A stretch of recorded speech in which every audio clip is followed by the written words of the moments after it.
किसी ने बड़ी कमाल की बात कही है कि एक दिन बरसात गिरी और धीरे से कान में कह गई कि किसी की भी गर्मी ज़्यादा दिन तक नहीं रुकती, चाहे वो सूरज ही क्यों ना हो। हाय गाइस, मेरा नाम देवल भगत शंभूपाल है और मैं 2 दिन आपको कहानी नहीं लेकर आ पाया हूँ, कुछ बिजी होने के कारण, और मेरा फ़ोन भी डिस्टर्ब हो गया, इस कारण से कहानी नहीं लेकर आ पाया हूँ।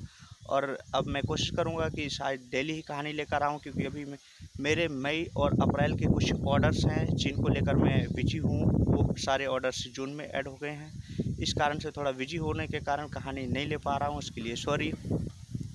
चलो दोस्तों, मैं अब आपको न्यू कहानी लेकर आया हूँ और ये कहानी एक स्टूडेंट की है जो बाहर कमरा लेकर पढ़ाई किया करता है और अपने एग्ज़ामों की तैयारी कर रहा होता है, और उनके कुछ एग्ज़ाम पूरे हो गए हैं और कुछ एग्ज़ाम बाकी हैं जिनकी तैयारी में लगा होता है। एक दिन उसको एक खुशखबरी आती है और फ़ोन आता है इंटरव्यू के लिए, और उसे इंटरव्यू के लिए जाना होता है। वो बड़ा खुश होता है, पर जैसे जाना होता है तो देखता है कि उसके पास वहाँ तक जाने के लिए पैसे नहीं होते। पैसे कम से कम 500 रुपये की किराए की ज़रूरत होती है, पर जब वो अपने रूम पर घर में देखता है तो उसे 50 रुपये ही मिलते हैं।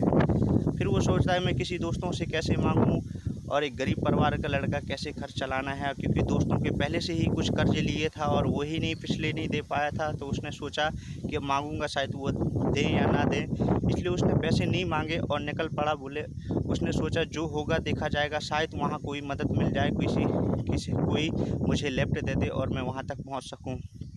उसने एक जोड़ी जो नए पैंट शर्ट थे वो पहने और निकल पड़ा और बस स्टैंड में जाके खड़ा हो गया। काफ़ी देर देखता रहा, उसे कोई लिफ्ट नहीं मिली, किसी ने लिफ्ट नहीं दी। देखता रहा, और बस में चढ़ने के लिए तो पैसों की ज़रूरत थी, उसके पास वो पैसे नहीं थे। तो फिर वो वहाँ से निराश होकर वापस आया और अगल बगल में देखा कि वहाँ पर एक मंदिर था। मंदिर पर गया, जाके दर्शन किए और वहाँ भगवान से प्रार्थना करने लगा कि हे भगवान, अब तो आप ही सहारा हो जो मुझे वहाँ तक किसी तरह पहुँचा सकते हो, जिससे मैं अपना इंटरव्यू दे सकूँ। देखा कि जैसे मंदिर से प्रार्थना करके वापस आ रहा था और नीचे सीढ़ियों से उतरा, तो सीढ़ियों में नीचे उतरकर जूते बांध रहा था, मतलब जूते के फीते बांध रहा था, और तभी देखा कि एक भिखारी बैठा हुआ था वहाँ पर और उसके कटोरे में बहुत सारे रुपए थे। तब लड़का कहने लगा, हे ऊपर वाले, तेरी महिमा भी अपार है। जिसको पैसे की ज़रूरत है उसके पास पैसे नहीं है, और जिसको पैसे की ज़रूरत नहीं है उसके पास तो बहुत सारे पैसे हैं। तब ये सुनकर भिखारी कहने लगा, बेटा क्या दिक्कत है मुझे बताओ, मैं आपकी कोई मदद कर सकता हूँ। तब लड़का कहने लगा, हे भिखारी बाबा, आप तो खुद मांग कर खा रहे हैं, आप मेरी क्या मदद करोगे।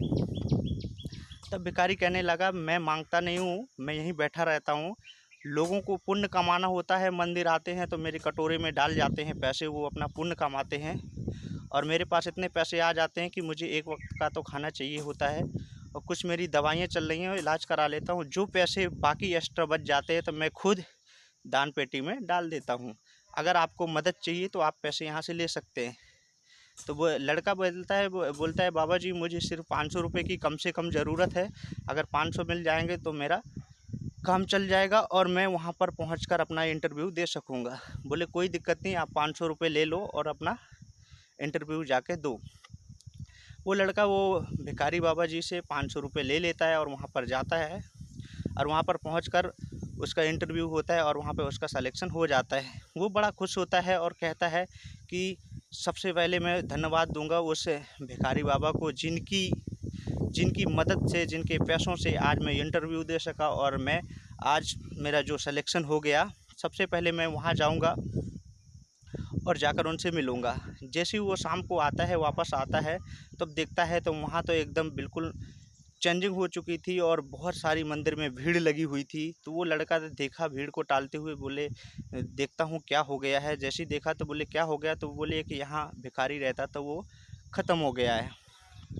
तो लोगों से जैसे ही पूछा, उसने पूछा, बोले कैसे क्या हुआ। बोले भिखारी के पास कुछ पैसे ना होने के कारण शायद उसने दवाइयाँ नहीं ले पाए, जिस वजह से वो ऊपर चले गए। तब लड़का सोचने लगा, बोले हे ऊपर वाले, तेरी भी जो अपरंपार है, लीला है, क्या है ये। एक इंसान ने किसी की ज़िंदगी बनाने के लिए खुद की ज़िंदगी दांव पर लगा दी। जैसी थोड़ी देर बाद एक फिर से आवाज़ आती है, एक इंसान कोई वहाँ से आवाज़ निकालता है और कहता है कि भिखारी था, मर गया, अच्छा हुआ, वैसे भी भिखारी किसी काम के नहीं होते। तो दोस्तों, ये छोटी सी कहानी 2 बातें सिखाती हैं। पहली बात तो लोगों पर विश्वास करो और लोगों की मदद करो, और दूसरी बात, जब भी आपको लगता है कि मेरा इस दुनिया में कोई नहीं है और मेरी कोई मदद नहीं कर सकता, तो कभी भी परेशान मत होना, क्योंकि भगवान का रूप लेकर कभी भी कोई भी आपको कहीं भी किसी समय भी मिल सकता है और आपकी मदद कर सकता है। तो दोस्तों, मैं आपको हर कहानी के अंत में यही कहता हूँ कि लोगों की मदद करो, और जितना हो सके हमारे पास जितना है लोगों की मदद करो, विश्वास करो। और हर कहानी के अंत में एक ही बात बोलता हूँ, कर दिखाओ कुछ ऐसा कि दुनिया करे आपके जैसा। मैं मिलता हूँ अगले वीडियोस में आपको। जय हिंद।